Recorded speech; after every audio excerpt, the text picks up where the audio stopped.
Hello there guys and welcome back to the channel. Now I do know that the entire possible existence of Alliance War at the moment is definitely undecided.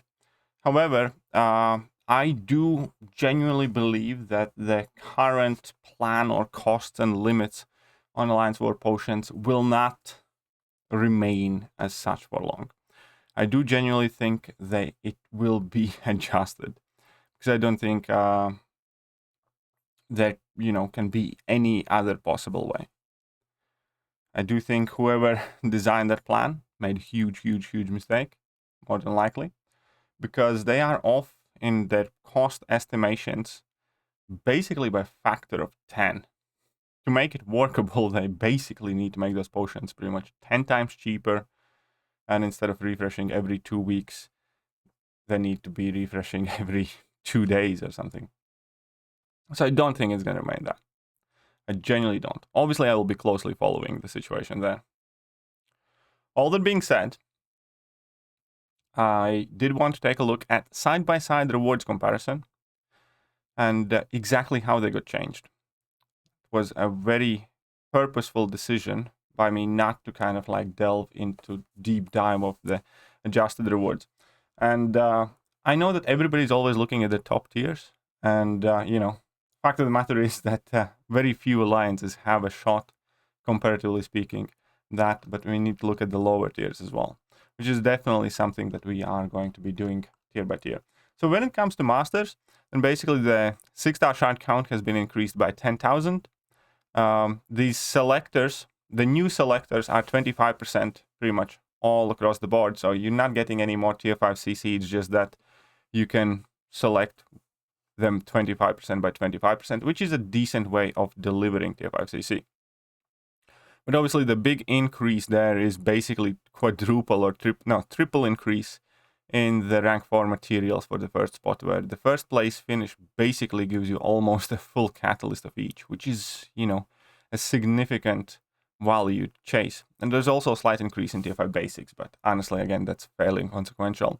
When it comes to master rank 2, then we can see again steep decline from master rank 1, but still half a catalyst of each basically, and it's still something very much so worth pursuing. Master rank 3 now gets more than master rank 1 previously used to get, and just finishing in top 10 masters basically is going to give us rank 4 materials very similar to what finishing in the first spot used to give. And also, as I'm saying that, all the 6-star shards have been increased again from 22, 24, 26,000 to 40 across the board. And all of these again are 25% selectors, which just gives you that much more control. The big change here, the big great kind of like change to the war rewards, is the fact that Platinum 1 and Platinum 2 now get rank 4 materials, which are obviously the most sought after materials, and definitely will significantly increase access to rank 4 materials, even if it's a relatively small amount via Alliance War. But also, even Plat 2 now gets 3 selectors, and you're going to have much more control over which class tier 5 CC you do get. And obviously the 6-star shard amount also has been increased fairly decently, I think. So that is still a fairly decent jump there for Plat 1, Plat 2. I do not understand why they are keeping the 5-star Nexus in there. It definitely does seem kind of out of place there. But now let's take a look at Plat 3, which are some of the places where I like to see these increases the most. First of all, they get 10,000 extra 6-star shards, which obviously is always welcome. And you get double the amount of tier 5 CC that you used to, and that newly added 50% is in selectors. Also, you get an extra tier 5 basic, which is quite cool too. Then we have Plat 4, which again sees 7,500 increase in 6-star shards, which is definitely nothing to scoff at. And addition, well, basically swap of one of the previous crystals.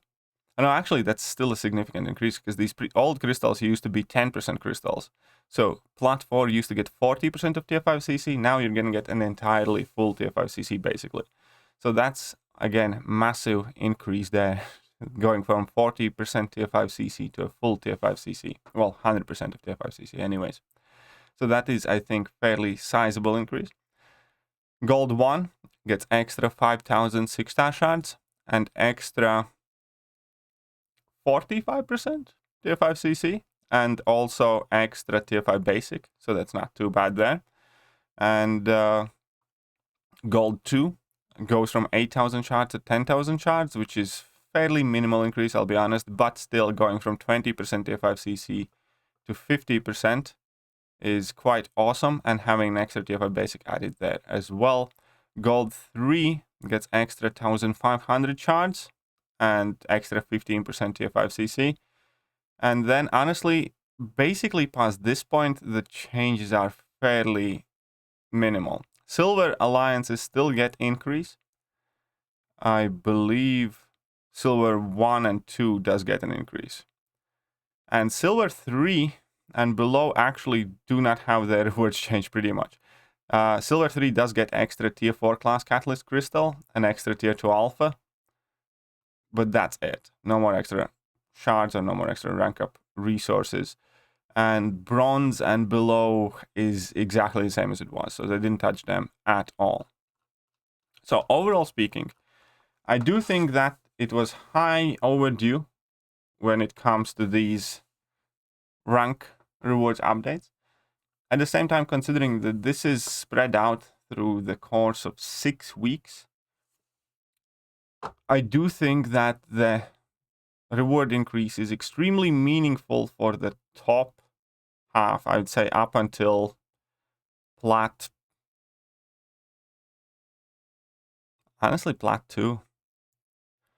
I think under Plat 2, you know, getting extra 7,000 6-star shards in Plat 4 is nice, but that's over the course of 6 weeks. That's, you know, less than you normally get in a monthly side event. So I'm not entirely sure how much more motivated I would be to play Alliance War if I was in, you know, mid-tier Alliance, somewhere in Plat 4, Plat 3, something like that. And I do think that, again, Alliance War reward increase is substantial at the top, but possibly ought to be revamped in the mid-tiers. I just don't think there is anything that would push it. In my head, I'm thinking Alliance War is an awesome game mode when you take it seriously and when you actually jump into it and try to do the best you can. And I understand it's not for everybody. And I understand you can't put all the game's resources in Alliance Wars and stuff like that. But at the same time, I think the game mode itself should be trying to entice more people to actually try and do it and take part. In which case, I'm not entirely sure that the changes to rewards in Plat 3, Plat 4, Gold 1 actually accomplish that in any meaningful manner. Previously, the old rewards was like, you know, 10,000 6-star shots going to 15,000. I just kind of feel that the mid-tiers are definitely lacking something. I guess maybe that's just me. But I did want to upload this video to again showcase side-by-side breakdown where there's old rewards, new rewards, tier by tier, so you guys can see exactly what changed, what has been improved, what has been increased. The important side notes is that all of these crystals now are 25%. There are no more 10% crystals, and all of these selectors are 25% as well, in case that clarifies some of the things. And that being said, obviously the entire relevance of this video and these Alliance War rewards still absolutely hinges in the hands of Kabam and the decisions that they will make in regards to the potions.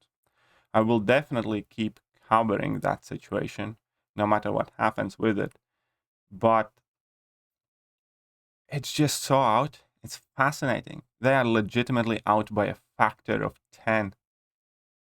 They are 10 times over the market value.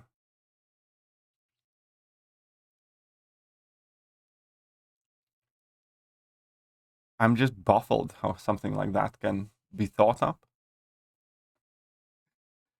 But either way, that is it for today's video. I hope you guys found some use from this video. If you, in case Alliance Wars still are a thing next season and season after that, then at least you know exactly what you're going to be playing for. Right, that being said, I'm I'm gonna catch you guys soon. See ya.